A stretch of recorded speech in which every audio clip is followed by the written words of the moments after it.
लिए उनके जज्बे के लिए कुछ पंक्तियां मैं भी लिखूंगी।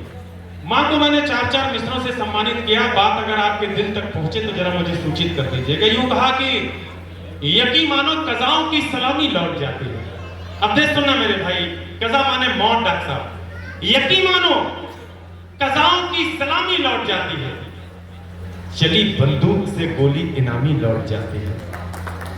यकीन मानो कज़ाओं की सलामी लौट जाती है, चली बंदूक से गोली इनामी लौट जाती है, और दुआ में बैठ जाती है जो मां पूजा के कमरे में। बेटे पर जब भी कोई आपत्ति आती है तो सबसे बड़ी प्रार्थना जो कोई करता है उसका नाम मां होता है, और उसका परिणाम क्या होता है? अगर अजय अंजाम आप सबके दिल में धड़क जाए, ये लगे कि ये कहानी तो मेरी थी, तो बड़ी तालियों से सूचित करना, यकीन मानो कज़ाओं की सलामी लौट जाती है, चली बंदूक से गोली इनामी लौट जाती है, दुआ में बैठ जाती है जो मां पूजा के कमरे में। मेरी दहलीज से गम की सुनामी लौट जाती है, मेरी दहलीज से गम की सुनामी लौट जाती है। चार मिसरे और इसी बिरादरी के रखना चाहता हूं आपके समक्ष, मन बनाए रहिएगा। यूं कहा कि हमारी फिक्र में माथे पे सिलवट डाल लेती है, हमारी फिक्र में माथे पे सिलवट डाल लेती है। बेटा 4 बजे के बाद 4:15 पे घर आता, डॉक्टर साहब छुट्टी के बाद। किसी दिन 4:15 की जगह 4:30 हो गए तो माँ के माथे पर जो चिंता की रेखाएं उभरती हैं, उन्हें गीता का श्लोक और कुरान की आयत मान के सलाम करता हूँ और 4 मिसरे आपके चरणों में रखता हूँ। हमारी फिक्र में माथे पे सिलवट डाल लेती है। डॉक्टर आनंद सुनना, ये मिसरे आपको समर्पित करता हूँ। चित्र पहल के द्वारा आप भी अद्भुत सेवा करते हो। हमारी फिक्र में माथे पे सिलवट डाल लेती है, हिफाजत को हमारी खुद पे संकट डाल लेती है। हमारी फिक्र में माथे पे सिलवट डाल लेती है, हिफाजत को हमारी खुद पे संकट डाल लेती है। न जाने कौन सा रिश्ता है बूढ़े पेड़ से उनका। इन 2 पंक्तियों के पीछे एच.एन. अग्रवाल साहब एक छोटी सी कहानी है, शायद आप उस भावना तक पहुंच जाए। मैं छोटा था, गांव में रहता था, ये पास में बुरा दाना प्रवीण मेरा गांव है। बहुत छोटा था तो माँ शाम को उंगली पकड़ के ले जाती थी।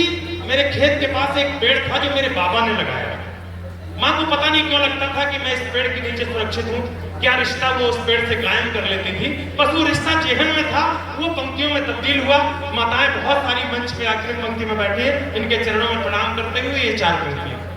हमारी फिक्र में माथे पे सिलवट डाल लेती है, हिफाजत को हमारी खुद पे संकट डाल लेती है। न जाने कौन सा रिश्ता है बूढ़े पेड़ से उनका, यहाँ से माँ गुजरती है तो घूंघट डाल लेती है। अभिनंदन करता हूँ, आभार करता हूँ, और सिर्फ एक छोटा सा गीत पढ़ना चाहता हूँ। मैं गा नहीं सकता, लेकिन ऐसा नहीं है कि माँ ने मुझसे गीत लिखने की कोई क्षमता मुझे न दी हो। मैं लिखता हूँ, और जिस तरह से मैं चेतक पढ़ता हूँ, जिस तरह से भगवान राम पढ़ता हूँ, उसी तरह से सीधे सीधे गीत आप तक पहुँचाऊंगा। गीत आज इसलिए पढ़ना जरूरी है कि ये दिवस विशेष है। माँ के चरणों में हमने इसलिए प्रणाम किया कि माँ का स्मरण किए बिना वाणी की शुरुआत नहीं होती। लेकिन आज वर्ल्ड फादर डे है, पितृ दिवस है। अगर आपका आदेश हो तालियां बजा के मुझे बता दीजिए, मैं एक गीत के साथ यूं निवेदन किया साहब, गम छिपाकर आंसुओं को अस्त्र से मुस्कान करते। अगर जुड़े रहेंगे तो रोमांचित हो जाएंगे आखिर तक, खासतौर से बेटियों की आंखें नम हो जाएंगी, ये मेरा दावा है। बस जुड़े रहिएगा। गम छुपाकर आंसुओं को अस्त्र से मुस्कान करते, लक्ष्य तय करते स्वयं, फिर लक्ष्य का संधान करते। बल मिले परिवार को तो खुद को वो बलिदान करते। बागवां बनकर पिताजी बाग का निर्माण करते, बागवां बनकर पिताजी बाग का निर्माण करते। स्मरण करिएगा, माता का लाड़, माता का स्नेह, उनकी गोद हमें अनेक बार हासिल होती है, लेकिन कई बार पिता का रूप देख करके, उनको क्रोध को देख करके, उनके अनुशासन को देख करके हम पिता से दूरी बना लेते हैं। लेकिन हमें पता नहीं होता कि पिताजी वो कुम्हार है जो नीचे से हाथ लगाकर मटकी पर थाप देता है, जिससे आने वाले कल में मटकी का जल शीतल हो सके और वो पूरे संसार को आनंद दे सके। तब कहता हूं, मन भिगोए वो पिता है। सुनना साहब, मंच का भी ध्यान चाहूंगा सक्षम भाई, सिर्फ 2 मिनट। मन भिगोए वो पिता है, और ये गीत तब पढ़ रहा हूं जब आदरणीय सक्षम सेंगर साहब सामने बैठे हुए, उनको समर्पित करते हुए पढ़ रहा हूं।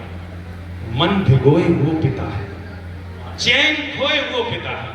अनुपम, गीत सुनना है, जब भावना से जुड़ा हुआ पढ़ रहा होता हूं तो थोड़ा सा। मन भिगोए वो पिता है, चैन खोए वो पिता है, और तक हो अश्रु फिर भी जो न रोए वो पिता है। और तक हो अश्रु फिर भी जो न रोए वो पिता है।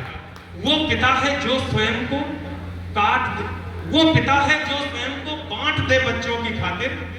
वो पिता जो पेट को भी काट दे बच्चों की खातिर।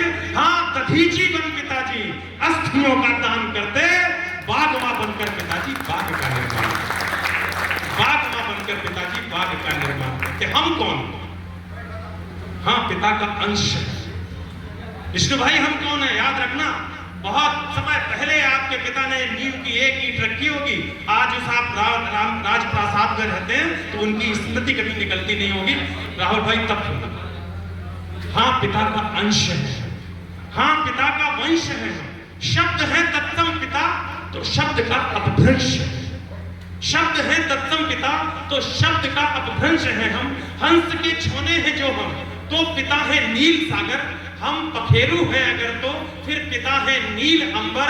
मुश्किलें आती मगर वे मुश्किलें आती मगर वे मुश्किलें आसान करते, बाग मां बनकर पिताजी बाग का निर्माण करते। एक बंदा और निवेदित करता हूं, पिता जीवन में क्या करते रहते हैं? लगभग सब पिता बैठे हैं और बहुत से पुत्र भी बैठे हैं। इस रिश्ते को स्थापित करने की चेष्टा करता हूं। पिता अगर कहीं जेहन में आ जाए तो तालियों से मुझे सूचित करना चाहिए। तिनका तिनका जोड़ कर वे, तिनका तिनका जोड़ कर वे, आंधियों को मोड़ कर वे, नीड़ बच्चों के बनाते, खुद के सपने तोड़ कर वे। आंधियों को मोड़ कर वे, आंधियों को मोड़ कर वे, तिनका तिनका जोड़ कर वे, नीड़ बच्चों के बनाते, खुद के सपने तोड़ कर वे, छोड़कर अपना पराया, साथ दुनिया का निभाया, पेड़ बनकर धूप रोकी, तब मिली बच्चों को छाया। पेड़ बनकर धूप रोकी, तब मिली बच्चों को छाया। आंधियों के सामने वे, आंधियों के सामने वे, खुद का तन चट्टान करते। हाँ, पिता बागवा बनकर पिताजी बाग का निर्माण करते। जो बच्चे बाहर पढ़ने गए हो अपना शहर छोड़कर और साथ में उनके पिता गए हो, उन्होंने वो सीन अगर देखा हो। मैं अपनी बेटी को दिल्ली यूनिवर्सिटी में एडमिशन कराने गया तो वहां मैंने बहुत से पिताओं को ये कार्य करते देखा और वो सीन कवियों के दिल में रह जाते, दिमाग में रह जाते हैं। Doctor SS. परिहार और कभी पंक्तियां बन करके आते हैं। बस वो दृश्य जो मैंने टीवी में देखा, वो दृश्य आपके सामने रखता हूं। किसी बेटी के हृदय में अगर पिता की याद भड़क जाए तो तालियों से सूचित करना। एडमिशन को तुम्हारे क्यों में पागल से खड़े। एडमिशन को तुम्हारे यहाँ सीओ साहब रहे थे आदरणीय दुबे जी, आपको ध्यान होगा भैया। वो जब मैं अपनी बेटी का एडमिशन कराने गया तब तक एएसपी हो चुके थे, बड़े पद पे पहुंच चुके थे। लेकिन जिस दिन मैं अपनी बेटी का एडमिशन कराने गया उस दिन वो साहब भी आए थे। आगे वाली पंक्ति में मैं खड़ा था और मेरे पीछे एएसपी साहब खड़े थे, सिर्फ इसलिए कि बेटी का एडमिशन डीयू में हो जाए। धूप के उस वातावरण में जब जुलाई में एडमिशन होते तब करना। एडमिशन को तुम्हारे क्यों में पागल से खड़े, चोट जब तुमको लगी तो खुद वो घायल से। एडमिशन को तुम्हारे क्यों में पागल से खड़े। आप तालियों से बताना चाहें कि भावना सही है तो बीच बीच में बताते रहिए। एडमिशन को तुम्हारे क्यों में पागल से खड़े हैं, चोट जब तुमको लगी तो खुद वो घायल से खड़े हैं। जो दिला देते हैं बाइक बेच करके अपनी लूना, खेत में हल हाँकते जो भेज कर बेटों को पूना। खेत में हल हाँकते जो भेज कर बेटों को पूना, खुद मजूरी कर सुतों को साहिबे दीवान करते, बागवा बनकर पिताजी बाग का निर्माण। बेटियों के लिए पिता का हृदय कुछ ज्यादा ही भावुक होता है। तो ये अगले वाला बंद मैं बेटियों को समर्पित करता हूं जो इस मोहल्ले में। सुनना, आंख बेटी पर उठे तो तीर बन जाते हैं। कितने भी कमजोर हृदय के पिता हो, शायद जरा जरा सी बात पर वो पंगा लेने से डरते हो, लोगों से उलझते ना हो, लेकिन जिस दिन किसी दुर्दांत की आंख बेटी पर उठे उस दिन इस संसार का सबसे बहादुर शख्स अगर कोई होता है तो वो एक पिता होता है। उस पिता के लिए आपकी तालियां मिलें, ऐसा मेरा मानना है। आंख बेटी पर उठे तो तीर बन जाते हैं पापा, पर विदा करते समय तो धीर बन जाते हैं। आंख बेटी पर उठे तो तीर बन जाते हैं पापा, पर विदा करते समय कुछ धीर बन जाते हैं पापा। जब बिठाते कार में तब वीर बन जाते हैं पापा। जब बिठाते कार में तब वीर बन जाते हैं पापा, और फिर कमरे में जाकर नीर बन जाते हैं पापा। जब बिठाते कार में तो धीर बन जाते हैं पापा। कहीं बेटी रास्ते भर रोती ना चली जाए, इसलिए मुस्कुराते हुए वो बाप विदा करता है। लेकिन जब बिठाते कार में तो धीर बन जाते हैं पापा, बाद में कमरे में जाकर नीर बन जाते हैं पापा। पंक्ति सुनना साहब। वक्ष पर रखकर हिमालय, वक्ष पर रखकर हिमालय, खुद वो कन्या दान करते, बाघ मां बनकर पिताजी बाघ का निर्माण करते। गीत का अंतिम अंतरा पढ़ता हूं साहिबों।